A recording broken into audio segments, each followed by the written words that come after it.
inteligência e brutalidade, intelectualidade e intriga, religião e carnificina. O Império Bizantino era um farol de luz com um lado escuro.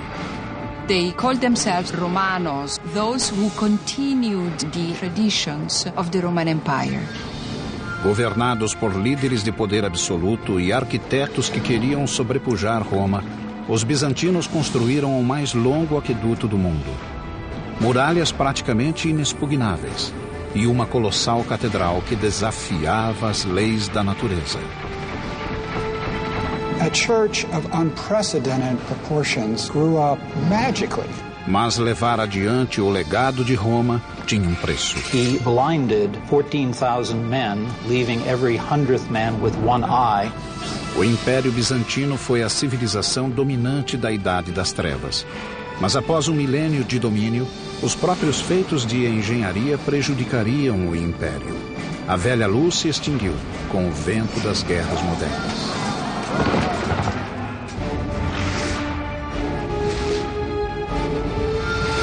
Construindo um Império. Bizâncio. Hi, I'm Peter Weller. Byzantium was an ancient Greek city-state founded around 600 BC, named after its king Byzantus.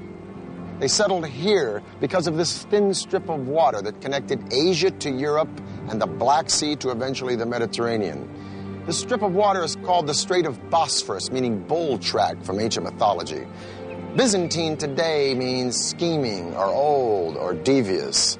But during its 1100 years, the Byzantine Empire would not only be the savior to the Western world's profound heritage of law and literature, but it would put Christianity on the fast track and along the way give us the artisans and builders and craftsmen who would eventually light up the Renaissance right into the 21st century. And all of this would happen under the auspices of a single emperor named Constantine, who of all of the fakers and charlatans that history has coughed up to steal the moniker the Great, Constantine really deserved it.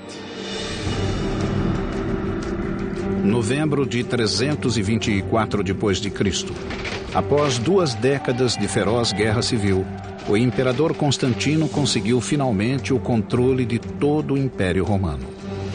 Era um líder de visão, brilhante estrategista e não tolerava limites.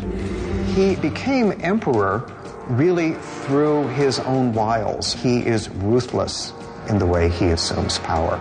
Constantine the Great was one of those rulers that changed the world. He inherited a Roman Empire which had been divided into 2 parts.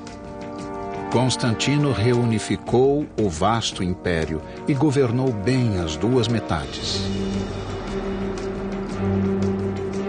He was a very astute politician, and he was faced with the problem of both administering and of managing this enormous realm.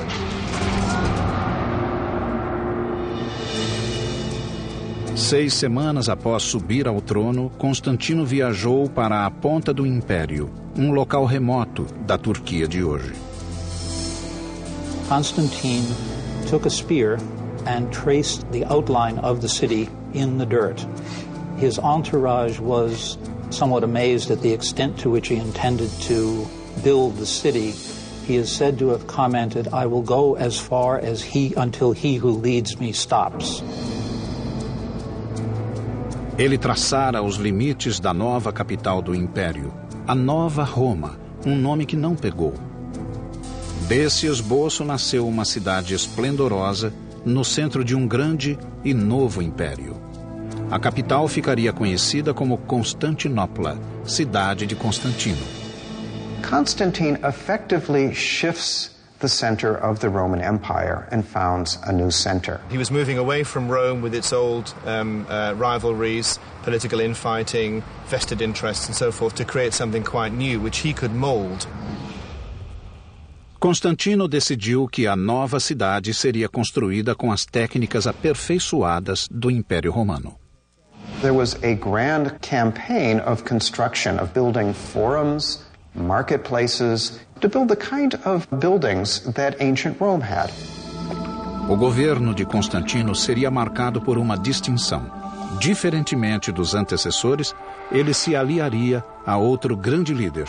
Seu nome era Jesus Cristo. Christianity is really on the rise. There is a large Christian presence in the empire, and simply recognizing this presence made a good deal of political sense. Constantinople was founded, in effect, as a Christian empire, and Orthodox Christianity was fundamental to its existence.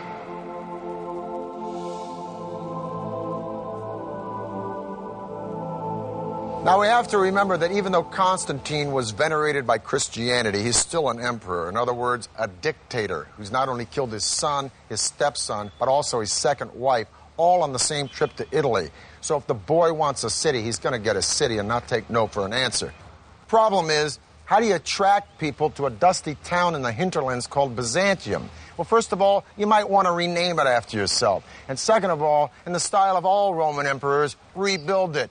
If Constantine could rise out of the grave today and see the success story of Istanbul, population 12 million, 2 million tourists a year, he'd probably faint. Because in 337 AD, when he dies, not only is the city half done, but he's got a big problem. Bulging population, one little provincial aqueduct in a city surrounded by sea. So there's water everywhere, but not a drop to drink. Em meados do século IV, a cidade agonizava de sede. Os sucessores de Constantino tinham de desenvolver um sistema muito maior que o de Roma para manter viva a cidade.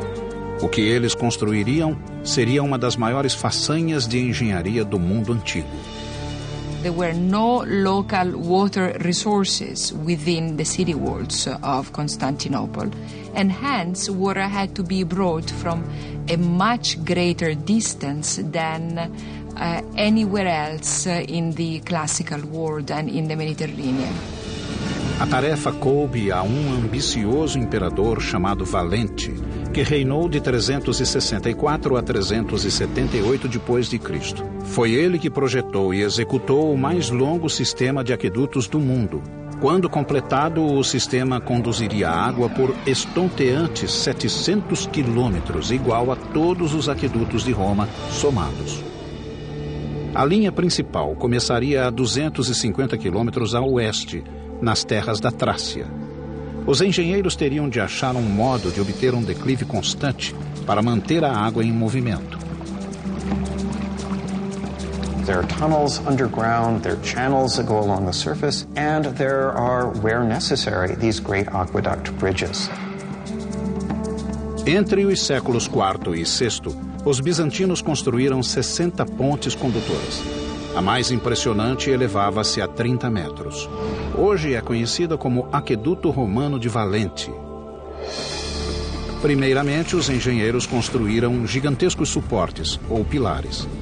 Prontos os suportes, grandes arcos neles se apoiaram. Formas de madeira continham as pedras no lugar, até a pedra-chave ser posicionada para fechar o arco. Novas formas passavam para outra camada e o processo se repetia. Tal como os romanos, os pedreiros bizantinos adornavam as pontes com desenhos religiosos, mas com uma diferença. Os bizantinos usaram símbolos cristãos em vez de pagãos. A 130 quilômetros dali, outra ponte ainda maior canalizaria a água para o centro de Constantinopla, que hoje é a maior cidade da Turquia, Istambul. I'm standing on top of the giant aqueduct bridge built for the ancient city of Constantinople under the Emperor Valens. Boy, does that name ring power to you. Valens. Now, the entire aqueduct span is 150 miles, but just this section between two hills in Constantinople is 11 football fields long. And boy, did it take care of the city's water problem. But it not only took care of the water problem, just as we've seen in all of the empires, if you want to make a political statement with a public work, you build it big. Contudo, levar a água até a cidade era apenas metade da batalha. Uma vez lá, ela teria de ser estocada, e terrenos vazios era o que mais faltava. Os engenheiros aceitaram o desafio e construíram um sistema subterrâneo mais sofisticado do que tudo o que havia no mundo antigo. Criaram mais de 150 tanques subterrâneos, e o maior é esta, a cisterna da Basílica. Tem 336 colunas de 8 metros que sustentam um teto de 153 de comprimento por 77 de largura. A cisterna da basílica poderia armazenar água suficiente para encher 27 piscinas olímpicas. Os tanques subterrâneos foram construídos entre as colinas. Uma solução engenhosa, pois não só utilizava terras baixas, como ainda formava superfícies planas. The cisterns enabled the city to be provided continuously by water, even in the summer when it wouldn't rain that much and there would be merely a trickle coming down from the aqueduct. Com esse vasto sistema subterrâneo, a população de Constantinopla aumentou e chegou a muito mais do que a média do mundo antigo. By the end of the 5th century, the population of Constantinople was approaching the 500,000 mark. No other city in Western Europe came even close. It was a city that was legendary, even for people who had never set foot in it. Mas longe dali, das estepes da Mongólia, viria uma onda que afogaria a Europa. Essa onda era comandada por um homem chamado Átila, cujo exército logo chegaria às portas de Constantinopla. Só um milagre da engenharia militar, sob a forma do maior sistema defensivo da antiguidade, salvaria a cidade. 410 depois de Cristo, Roma fora invadida por tribos germânicas, os visigodos. Os romanos fugiram para leste, em busca da paz de Constantinopla, mas era uma questão de tempo. Logo uma horda selvagem desabaria sobre a cidade. Eram os temíveis hunos. Now, as the West will decline, the East and Constantinople will become a boom town. Only burr in the saddle is, the richer Constantinople gets, the more those marauding northern tribes who have been attacking Italy start to look at Constantinople and go, Constantino, o Grande, pusera o Império Bizantino no mapa. Agora os hunos esperavam apagá-lo. The descriptions of them in contemporary texts, which treat them as outlandish, horrible, ugly, beastly people, make it very clear that ordinary people are absolutely terrified of the Huns. Mas os bizantinos tinham um plano para manter os hunos à distância. Encarapitada na ponta de uma península, Constantinopla tinha grande vantagem sobre a velha capital, Roma, que ficara desprotegida e exposta.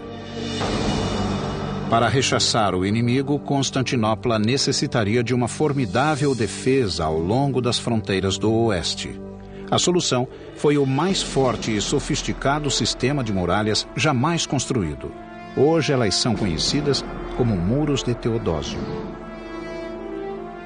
Ironicamente, o crédito da maior engenharia militar do Velho Mundo foi para uma criança quando as muralhas foram projetadas, Teodósio II. A construção das defesas começou quando Teodósio tinha 12 anos. Era o prefeito Antêmio que merecia o crédito da concepção das muralhas. Os romanos construíram muralhas por muitos séculos, mas os bizantinos depararam com um desafio maior. Constantinopla fora erguida sobre uma falha, e os terremotos eram uma constante ameaça. Mas como construir algo que aguentasse terremotos? Resposta: argamassa de calcário. In the West, Romans used concrete, which created a mortar of stone-like hardness that is rigid once it sets. Lime mortar has a little bit of give to it, so that it will allow the buildings to settle without significant breakage. O engenhoso projeto utilizava a argamassa de calcário alternada com faixas de tijolo e pedra. Primeiro, ergueram paredes paralelas, enchidas com pedrisco e argamassa. Para unir as camadas de pedra e pedrisco, faixas de 5 grossas fileiras de tijolos foram assentadas por toda a largura das muralhas. The hidden advantage of that also is that it provides a certain flexibility against minor earth tremors, because the addition of the brick breaks up the solid face of the wall and allows the wall to absorb shock without shattering. Com essa técnica, os bizantinos ergueram uma barreira maciça de mais de 10 metros de altura e nada menos que 5 metros de largura. Tinha 96 torres, que alcançavam mais de 20 metros. Mas aquilo seria suficiente para barrar os hunos? General William Tecumseh Sherman said about the Comanche Indians, the best equestrians of latter years, that they'd been on a horse for so long it looked like they didn't know how to walk. Well, the Huns were the granddaddies of the Comanche. They lived, breathed, and died by the horse. They developed the stirrup, which allowed them to stand up in the saddle and sling arrows and swords with a deadly accuracy. They rode from China to India to Europe, plundering and terrorizing, feasting on raw meat, which they tenderized between their thighs as they rode, dressed in the skins of field mice, which they wore until those skins rotted off. Let me put it this way. Attila and the Huns gave a new meaning to the word fierce. He was very good at what he did. He was very good at raping and pillaging and breaking down the defenses of the Roman Empire. Nos primeiros 7 anos de reinado, Átila conquistou boa parte da Europa. Mas, apesar das tentativas, ainda não conseguira capturar Constantinopla. A Mãe Natureza veio ajudá-lo. Em 447 d.C., uma série de terremotos catastróficos abalou a cidade, e muito mais fortes do que os engenheiros haviam previsto. Era a oportunidade que Átila tanto esperara. 57 torres tinham sido arrasadas, deixando a cidade desprotegida. O exército de Átila aproximou-se mais uma vez, ameaçando Constantinopla. Das ruínas, Teodósio ergueu-se e convocou o povo da cidade não só para ajudar a reconstruir as muralhas, como para torná-las mais formidáveis que antes. Mas com os hunos se aproximando, eles tinham algumas semanas para reerguer as muralhas que haviam levado anos construindo. Os bizantinos, porém, deram duro. E as novas muralhas agora contavam com uma linha tripla de defesa. There must have been an enormous amount of planning, a lot of engineering skill. For its period, it was the most complex and expensive defensive system in the world outside of China. Primeira barreira, fosso gigantesco, além dele um enorme terraço. E a seguir, uma nova muralha de 3 metros de altura e 2 de espessura. A última e mais impressionante linha de defesa era a enorme muralha interna, totalmente reconstruída e guardada pelas 96 torres. Each tower is its own individual little castle. So to conquer the walls of the city, it would mean penetrating the moat, the outer walls, the inner wall, 3 lines of defense, and then conquering all of these individual castles one by one. It's an extremely clever system. All the angles, all the possibilities for the technology of the time are covered. A obra foi completada em cima da hora. O exército de Átila surgiu no alto da colina e viu a intransponível defesa de Constantinopla. Átila jamais invadiu a capital bizantina. The city was secure because of its walls. There are any number of times in the history of the Byzantine Empire where attackers get as far as the walls of the city, but they can go no further. Por milênio, o Império Bizantino seria salvo pelas muralhas dos hunos e árabes, dos russos e turcos. The survival of Constantinople for as long as it did survive was very much due to the fact that it was a walled city which was almost impregnable.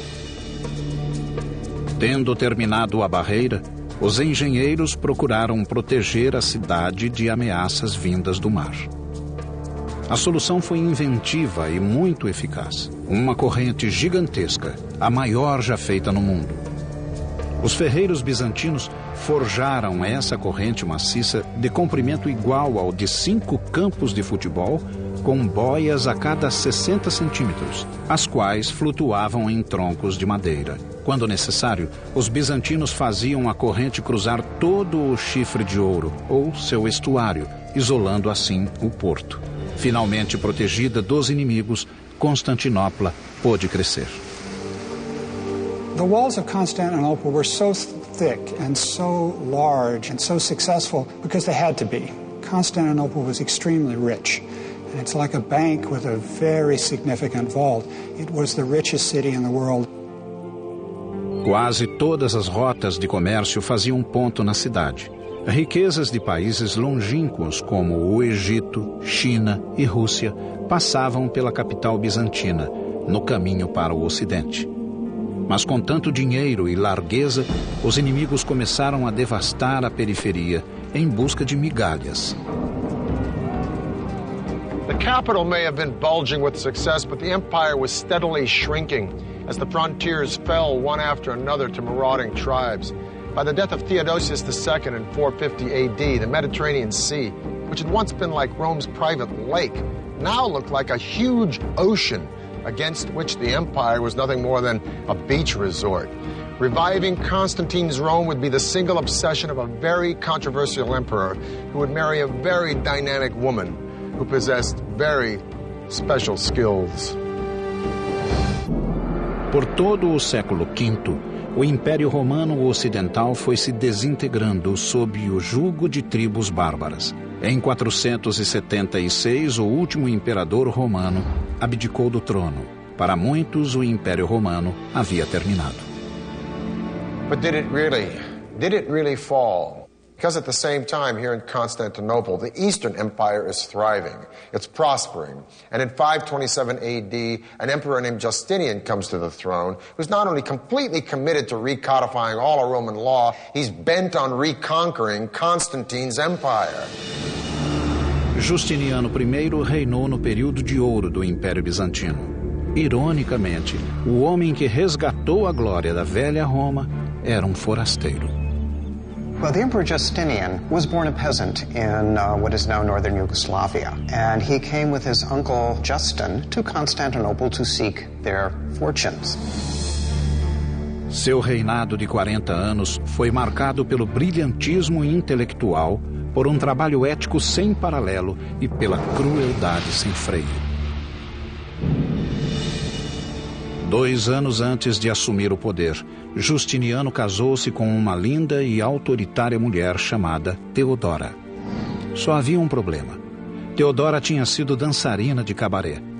Para limpar esse pouco recomendável passado, Justiniano promoveu-a. No dia de sua coroação, nomeou Teodora co-imperatriz. A ascensão da jovem dançarina chocou a aristocracia bizantina. She was supposedly a prostitute hanging out around the hippodrome, involved in things like bear dancing. Not exactly sure what happens in bear dancing, but definitely was not such a great thing. And she had a very active sex life. Juntos, Justiniano e Teodora governaram o império como iguais. She must have been highly intelligent, and she must have been very wily, very successful at court politics. Justiniano logo percebeu que seu legado seria restaurar a glória passada da velha Roma. E começou resgatando territórios que haviam sido perdidos ao longo dos séculos. Quando voltou a Constantinopla, Justiniano entregou-se à febre de construções. Bad news is, to pay for this building, he went on a ballistic campaign of taxation, which was just as popular then as it probably would have been now. Along with the taxes, he tries to control or stamp out any form of pagan celebration, the study of the ancient philosophers at Athens, gambling, prostitution, adultery, homosexuality, any Christian that doesn't see it his way, and the Jews. He didn't have a lot of fans. But so what? He's an emperor. He's not listening to approval ratings. But you know what? He should have. O punho de Justiniano pesava. E o ressentimento do povo mudou para a raiva, diferentemente de outras civilizações em que as massas não tinham onde reclamar, os bizantinos contavam com o hipódromo. O hipódromo era o centro da vida pública. Concebido como estádio de corridas, podia acomodar 100.000 pessoas. Sua construção fora feita ao longo dos séculos. Era uma obra gigantesca, com todas as técnicas conhecidas de construção.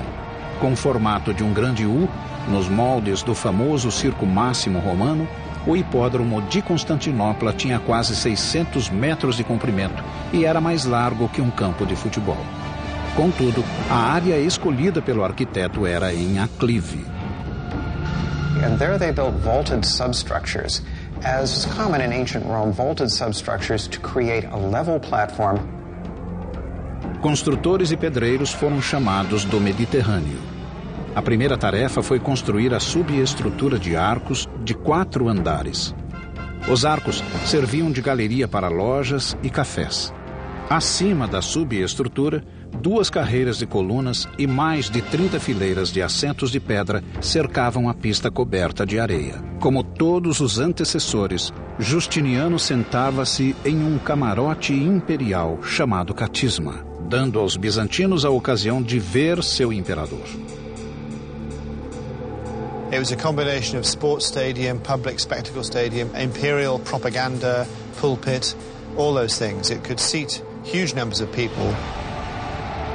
As apostas eram feitas pelos torcedores dos times, azuis, verdes, vermelhos e brancos. They were like political factions in our world, and so disputes over soccer results as today or disputes over chariot races could take on a significant political dimension in Byzantium. O hipódromo era uma das glórias arquitetônicas de Constantinopla, mas em 532 d.C., ele se tornaria palco de um dos mais brutais atos de um imperador contra o povo. Em um dia de janeiro, Justiniano, que se tornara impopular graças a duras leis e impostos, apareceu perante uma multidão hostil no hipódromo. All of a sudden they came together, and they came together against the emperor. The ceremonial political center of the empire was right there, and you had tens of thousands of people opposed to the emperor right at the core of the empire. The Blues and the Greens weren't like the Jets and the Sharks. They were factions that ran all the way from street thugs right up the political animal to the aristocracy. So when thousands and thousands of both Blues and Greens stormed the Hippodrome screaming, "Nika, Nika, win, win," against these horrible taxes, it would have been like both Republicans and Democrats storming the Super Bowl screaming about the same thing, which may not be a bad idea. The sad news is it turned into a riot, and the riot turned into mayhem, and a week later, a third of the city lay in ashes. Justinian was so scared he was about to pack his bags and split. But thank goodness for a strong woman. He was all prepared to get on a ship and clear off to the Asian side of the Bosporus, but the Empress Theodora, who started life as an actress stroke prostitute, said, "I've got this far, I'm not giving up now, stay and fight." So he did. As palavras de Teodora convenceram Justiniano, cujo revide seria assustador e terrível. Mandou que os generais reunissem um exército e marchou para o hipódromo. The conclusion of the Nike riot is one of these events of biblical proportion. Justinian calls the rebels to meet in the Hippodrome, suggesting that he may compromise with them. But in fact, he gets them into the Hippodrome, closes the gates, and they are massacred by the imperial troops. Em minutos, todos os rebeldes ali encerrados foram sistematicamente degolados. O centro da vida política de Constantinopla tornara-se o campo de extermínio de cerca de 30.000 pessoas. He was an approachable and gentle man who could, with a quiet voice, order the murder of thousands of people. A capital jazia em ruínas, mas nos escombros, Justiniano viu uma oportunidade. Agora construiria um legado duradouro em nome do poder absoluto, o dele. Nas cinzas de Constantinopla, ele ergueria uma igreja que assombraria o mundo, centro inconteste da nova religião e penhor indelével da engenharia bizantina. 532 d.C., o imperador Justiniano sobrevivera à revolta nica, mas o coração do Império Bizantino jazia em ruínas. Justiniano, porém, quis revitalizar seu poder e reconstruir a capital em nome de Deus e no seu. What Justinian did after his imperial army put down the riot was to immediately begin to refurbish the city and proclaim to the citizens that he was in control and that everything was right in the Roman Empire. Now, we remember Justinian not because he was ruthless, but we remember the period of Justinian because he has left us such an incredible architectural legacy. A grande prioridade do imperador era reconstruir a catedral da cidade, chamada Igreja da Sagrada Sabedoria. Nós a conhecemos hoje como Hagia Sophia. Justiniano contratou 2 arquitetos de nomes Isidoro e Antêmio para projetar a catedral. Eram ambos professores de física e matemática. Conheciam a teoria, mas careciam de experiência em construção. The architects of Hagia Sophia were not the standard architects of the day. They, for better or worse, were professors. We professors sometimes don't have the most sound practical knowledge. Mas Justiniano deu-lhes carta branca com apenas 2 exigências: construir o mais rapidamente possível e criar algo absolutamente único na Terra. As obras começaram algumas semanas depois da revolta nica. It took years to put together building teams, to bring together all of the building materials that were needed for a great project in the empire. Justinian did it practically instantly. Isidoro e Antêmio fizeram um projeto revolucionário no conceito e de tamanho sem precedentes. Resolveram criar o maior domo jamais construído, com 30 metros de diâmetro. Começaram usando um recurso já tentado pelos romanos, que nunca chegara a bom termo. Era o pendente. O primeiro passo foi construir 4 grandes arcos, onde o domo repousaria. A seguir, os pendentes, triângulos arredondados que ligam a base circular do domo ao suporte quadrado e distribuem o peso igualmente entre os 4 arcos. Acrescentando semidomos menores, a área poderia ser ainda maior. Com o uso de pendentes, os arquitetos de Justiniano puderam construir um domo gigantesco que aparentemente pairava no ar. O domo tinha 55 metros de altura, quase 10 a mais que a Estátua da Liberdade. A nave, que ficava abaixo do domo, era um enorme espaço livre de 75 metros por 70. There were 100 teams of workmen, each with 100 men, with half of them working on the north side of the building, half of them working on the south side of the building, and competing to create the great building. A church of unprecedented proportions grew up magically, almost magically, faster than any kind of construction at that time on that scale. Hagia Sophia foi inaugurada em 537 d.C., menos de 6 anos após a pedra fundamental. Justinian was very proud of his church, as he should be. It was a great idea, it was a great conceptual plan.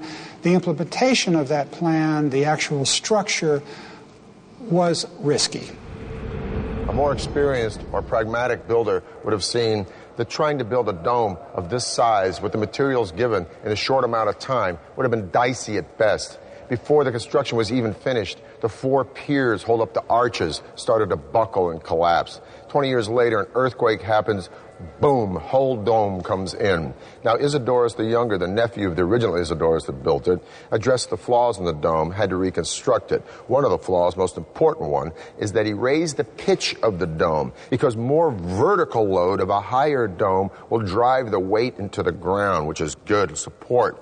A short, squatty dome with horizontal load drive the weight sideways, and kaboom, the dome falls in. So Isidorus raises the dome 21 feet, boom, and voila, you got the dome you see today.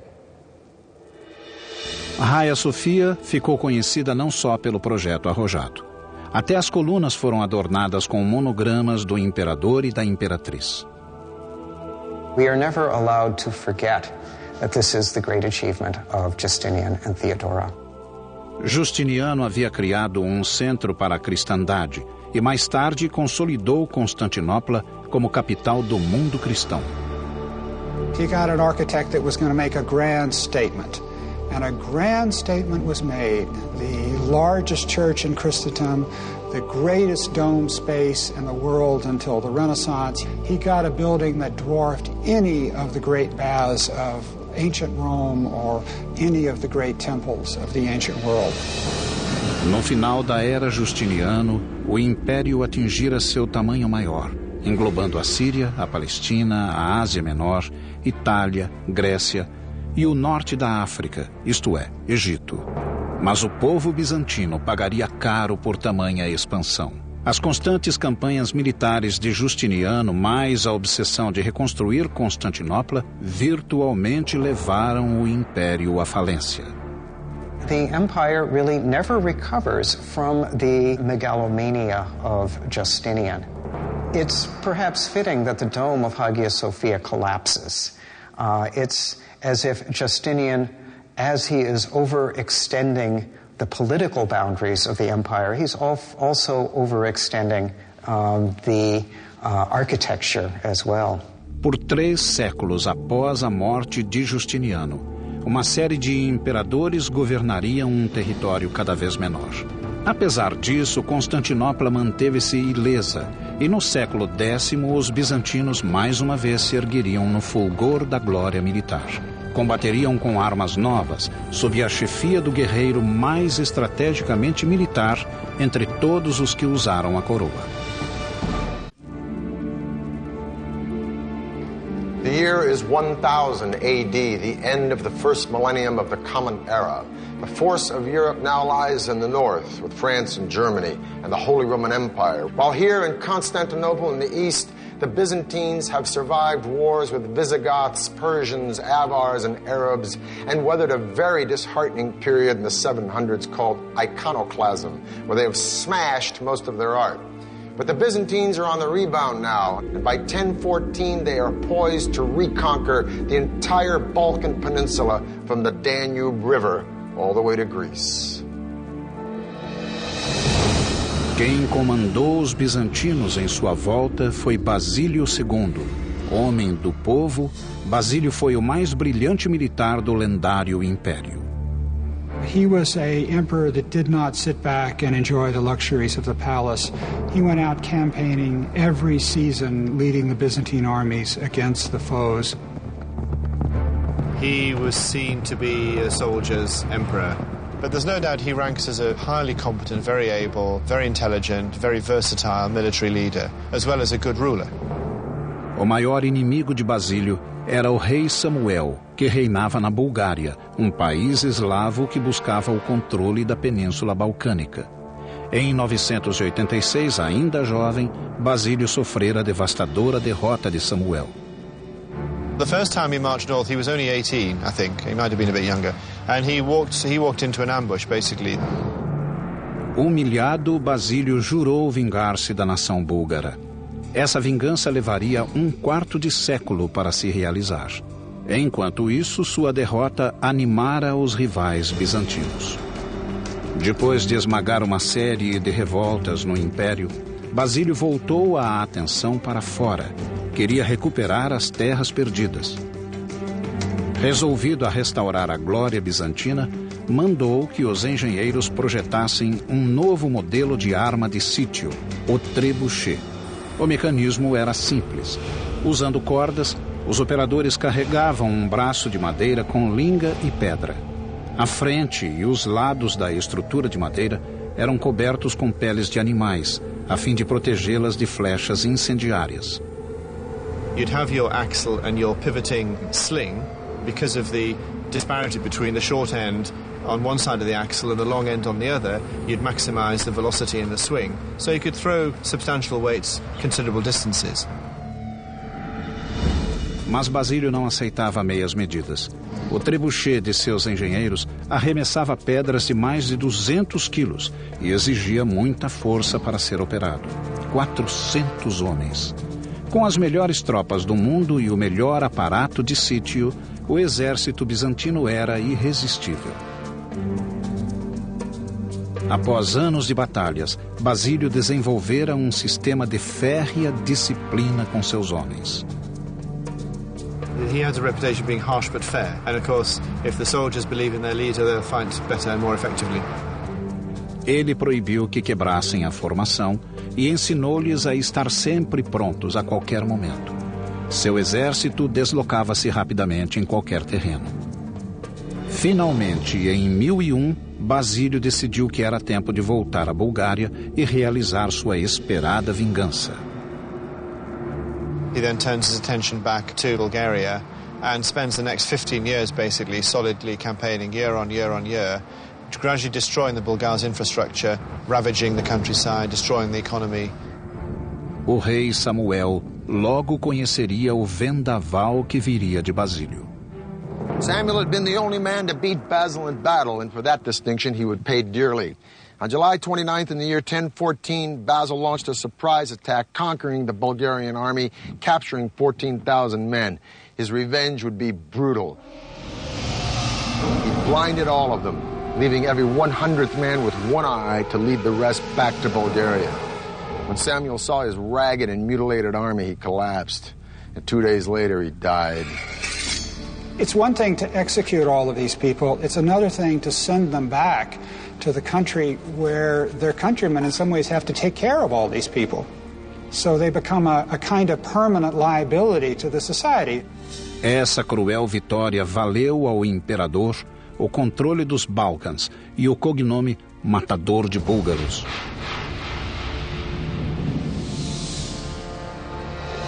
Em 1025, quando Basílio morreu, os bizantinos achavam-se no auge do poder, mas o império ficou sem líder e à mercê de lutas internas. In subsequent times, the empire needed a great general like Basil II. They didn't have one. Em 1453, os otomanos assestaram sua nova arma contra as invencíveis muralhas de Constantinopla. Tijolos e pedras não puderam enfrentar o fogo de canhões. Gunpowder and cannon changed the rules of war. Byzantium, Constantinople was built for a system of fighting that was obsolete by the 15th century. Após 1100 anos, as muralhas inexpugnáveis finalmente caíram. Constantinopla agora se chamava Istambul. O Império Bizantino terminara, mas suas inovações e feitos de engenharia são até hoje um testamento de sua magnífica civilização, que começara nos moldes da antiga Roma e terminara criando um modelo próprio. What's fascinating about the Byzantine Empire is we tend to talk about empires in terms of their political might. With the Byzantine Empire, we have to understand it as a cultural power. It was a highly sophisticated intellectual culture. The Greek monks, Greek priests were interested in ancient literature. They preserved ancient text. It is often said that the fall of Constantinople, with the books going to the West, is what aided in the birth of the Renaissance.